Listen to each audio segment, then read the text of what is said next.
So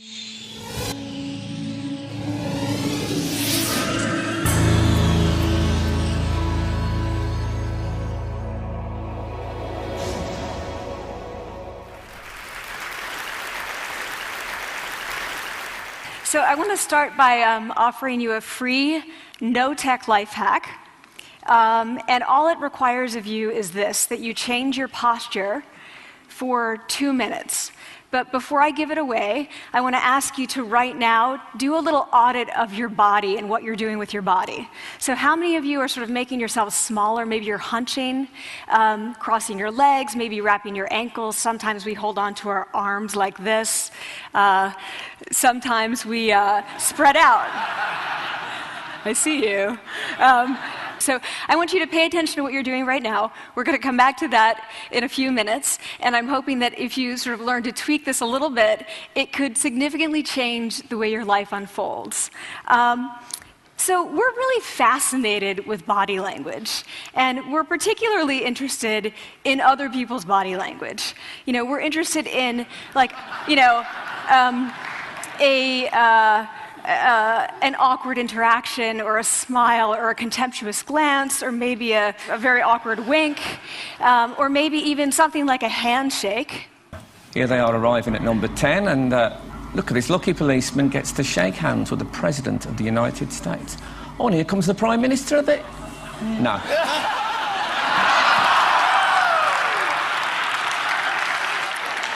So a handshake, or the lack of a handshake, can have us talking for weeks and weeks and weeks, even the BBC and the New York Times.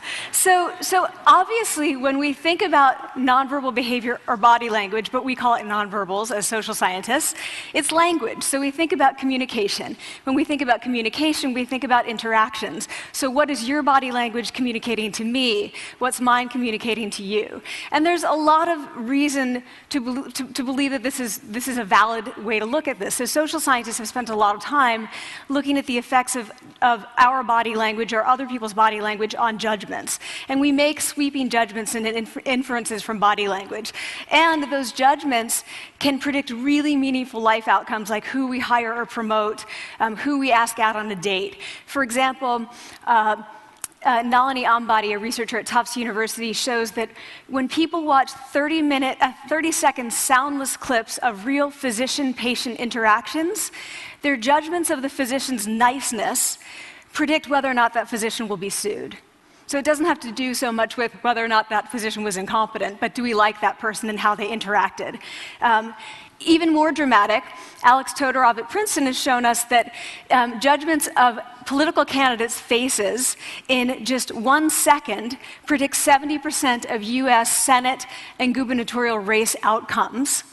And even, let's go digital, emoticons used well in online negotiations can lead you to claim more value from that negotiation. If you use them poorly, bad idea, right? So when we think of nonverbals, we think of how we judge others, how they judge us, and what the outcomes are. We tend to forget, though, the other audience that's influenced by our nonverbals, and that's ourselves. We are also influenced by our nonverbals, our thoughts and our feelings and our physiology. So what nonverbals am I talking about? I'm a social psychologist, I study prejudice, and I teach at a competitive business school. So it was inevitable that I would become interested in power dynamics. I became especially interested in nonverbal expressions of power and dominance. And what are nonverbal expressions of power and dominance? Well, this is what they are. So in the animal kingdom, they are about expanding. So you make yourself big, you stretch out, you take up space, you're basically opening up. It's about opening up. And this is true across the animal kingdom. It's not just limited to primates, and humans do the same thing. So they do this both when they have power sort of chronically, and also when they're feeling powerful in the moment. And this one is especially interesting because it really shows us how universal and old these expressions of power are. This expression, which is known as pride, Jessica Tracy has studied, she shows that people who are born with sight and people who are congenitally blind do this when they win at a physical competition. So when they cross the finish line and they've won, it doesn't matter if they've never seen anyone do it, they do this. So the arms up in the V, the chin is slightly lifted. What do we do when we feel powerless? We do exactly the opposite. We close up, we wrap ourselves up, we make ourselves small. We don't want to bump into the person next to us. So again, both animals and humans do the same thing. And this is what happens when you put together high and low power. So what we tend to do when it comes to power is that we complement the other's nonverbals. So if someone's being really powerful with us, we tend to make ourselves smaller. We don't mirror them, we do the opposite of them. So I'm watching this behavior in the classroom, and what do I notice? I notice that MBA students really exhibit the full range of power nonverbals. So you have people who are like caricatures of alphas, like really coming into the room, they get right into the middle of the room, before class even starts, like they really want to occupy space. When they sit down, they're sort of spread out, they raise their hands like this. You have other people who are virtually collapsing when they come in. As soon as they come in, you see it.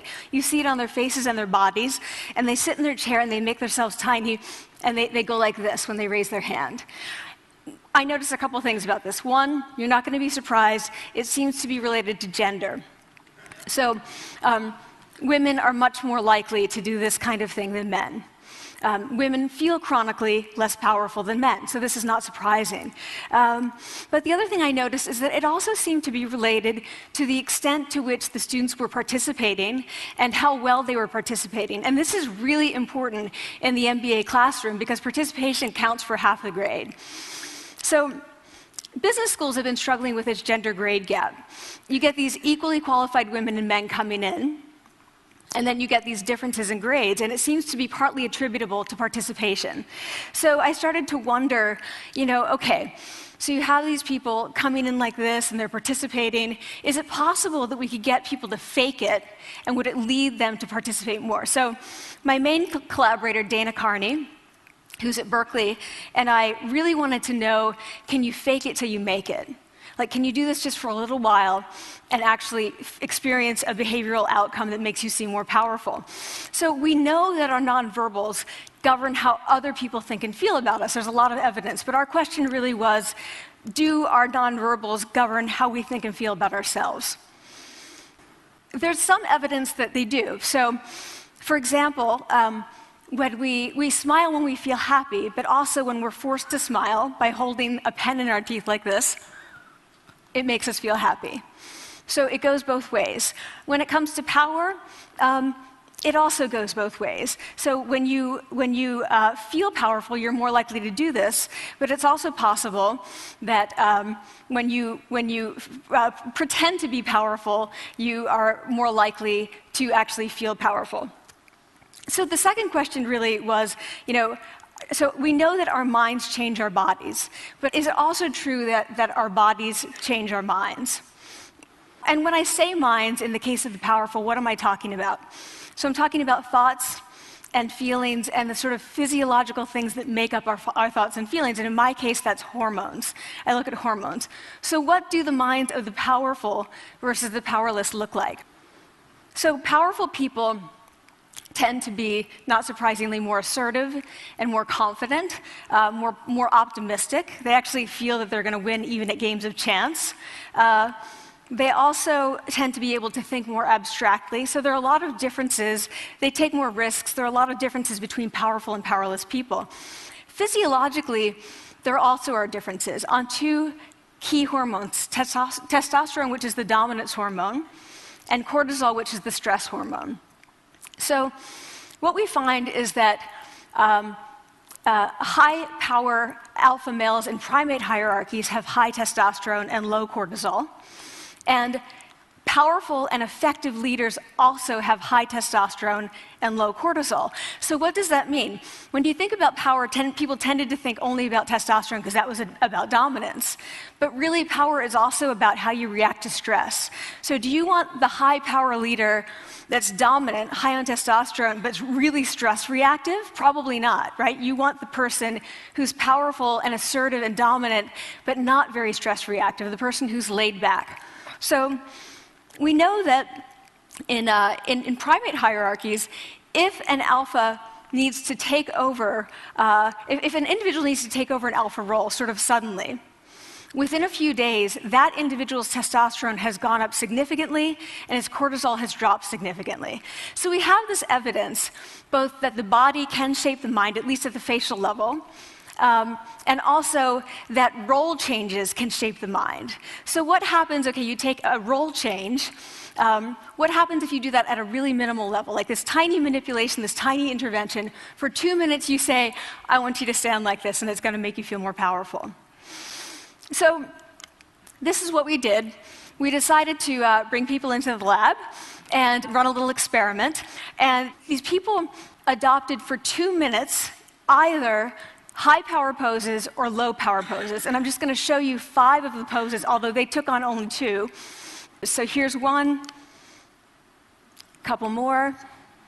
This one has been dubbed the Wonder Woman by the media. Here are a couple more. So you can be standing or you can be sitting. And here are the low power poses. So you're folding up, you're making yourself small. This one is very low power. When you're touching your neck, you're really kind of protecting yourself. So this is what happens. They come in, they spit into a vial. We, for 2 minutes, say, you need to do this or this. They don't look at pictures of the poses. We don't want to prime them with the concept of power. We want them to be feeling power, right? So 2 minutes they do this. We then ask them, how powerful do you feel on a series of items? And then we give them an opportunity to gamble. And then we take another saliva sample. That's it. That's the whole experiment. So this is what we find. Risk tolerance, which is the gambling. What we find is that when you're in the high power pose condition, 86% of you will gamble. When you're in the low power pose condition, only 60%. And that's a pretty whopping significant difference. Here's what we find on testosterone. From their baseline when they come in, high power people experience about a 20% increase, and low power people experience about a 10% decrease. So again, 2 minutes and you get these changes. Here's what you get on cortisol. High power people experience about a 25% decrease, and the low power people experience about a 15% increase. So 2 minutes lead to these hormonal changes that configure your brain to basically be either assertive, confident, and comfortable, or really stress reactive, and feeling sort of shut down. And we've all had that feeling, right? So it seems that our nonverbals do govern how we think and feel about ourselves. So it's not just others, but it's also ourselves. Also, our bodies change our minds. But the next question, of course, is, can power posing for a few minutes really change your life in meaningful ways? So this is in the lab, it's this little task, it's just a couple of minutes. Where can you actually apply this, which we cared about, of course. And so we think it's really what matters, where you want to use this is evaluative situations, like social threat situations. Where are you being evaluated? Either by your friends, like for teenagers, it's at the lunchroom table. It could be, for some people, it's speaking at a school board meeting. It might be giving a pitch, or giving a talk like this, or doing a job interview. We decided that the one that most people could relate to, because most people had been through, was the job interview. So we published these findings, and the media are all over it, and they say, okay, so this is what you do when you go in for the job interview, right? So we were, of course, horrified and said, oh my God, no, that's not what we meant at all, for numerous reasons. No, don't do that. Again, this is not about you talking to other people, it's you talking to yourself. What do you do before you go into a job interview? You do this. Right? You're sitting down, you're looking at your iPhone or your Android, not trying to leave anyone out. You're looking at your notes, you're hunching up, making yourself small, when really what you should be doing maybe is this, like in the bathroom, right? Do that, find 2 minutes. So that's what we want to test, okay? So we bring people into a lab, and they do either high or low power poses again. They go through a very stressful job interview. It's 5 minutes long. They are being recorded, they're being judged also, and the judges are trained to give no nonverbal feedback. So they look like this. Like, imagine this is the person interviewing you. So for 5 minutes, nothing. And this is worse than being heckled. People hate this. It's what Marianne LaFrance calls standing in social quicksand. So this really spikes your cortisol. So this is the job interview we put them through, because we really wanted to see what happened. We then have these coders look at these tapes, 4 of them. They're blind to the hypothesis, they're blind to the conditions. They have no idea who's been posing in what pose. And they end up looking at these sets of tapes and they say, oh, we want to hire these people, all the high power posers. We don't want to hire these people. We also evaluate these people much more positively overall. But what's driving it?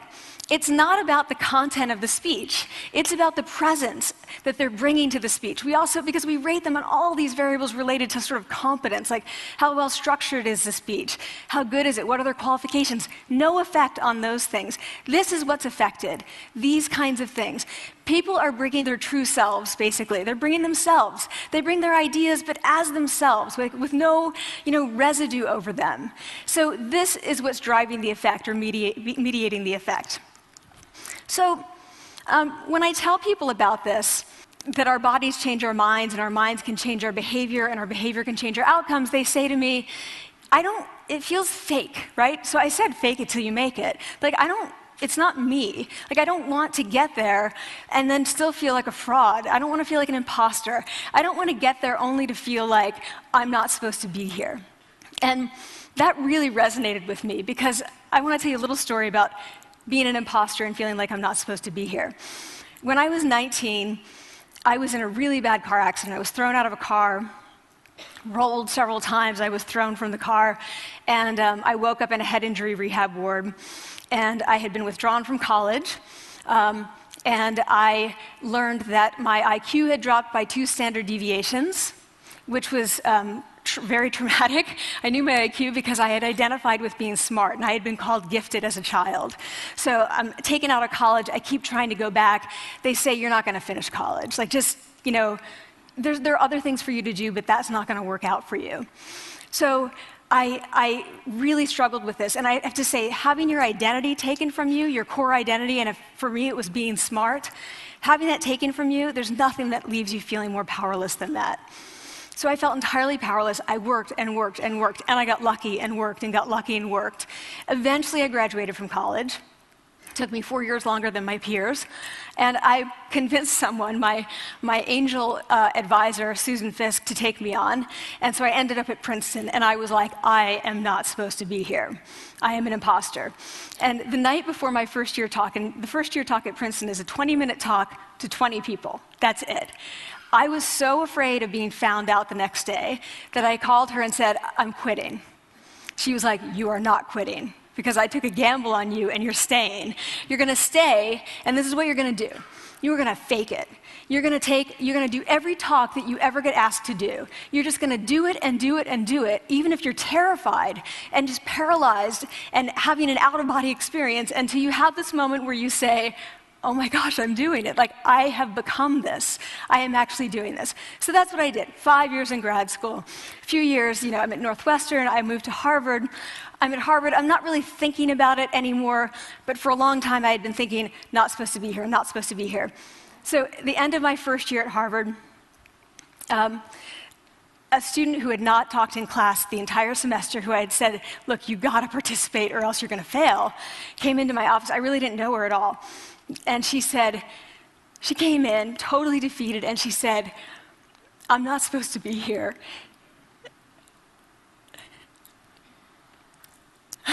And that was the moment for me, because 2 things happened. One was that I realized, oh my gosh, I don't feel like that anymore. I don't feel that anymore, but she does, and I get that feeling. And the second was, she is supposed to be here. Like, she can fake it, she can become it. So I was like, yes, you are. You are supposed to be here, and tomorrow you're going to fake it, you're going to make yourself powerful, and, you're going to...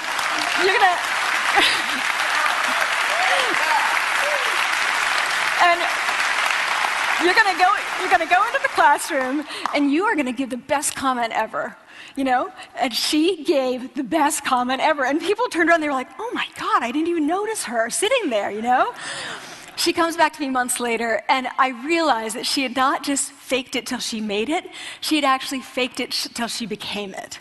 So she had changed. And so I want to say to you, don't fake it till you make it. Fake it till you become it. It's not do it enough until you actually become it and internalize. The last thing I want to leave you with is this. Tiny tweaks can lead to big changes. So this is 2 minutes. 2 minutes, 2 minutes, 2 minutes. Before you go into the next stressful evaluative situation, for 2 minutes, try doing this in the elevator, in a bathroom stall, at your desk behind closed doors. That's what you want to do. Configure your brain to cope the best in that situation. Get your testosterone up, get your cortisol down.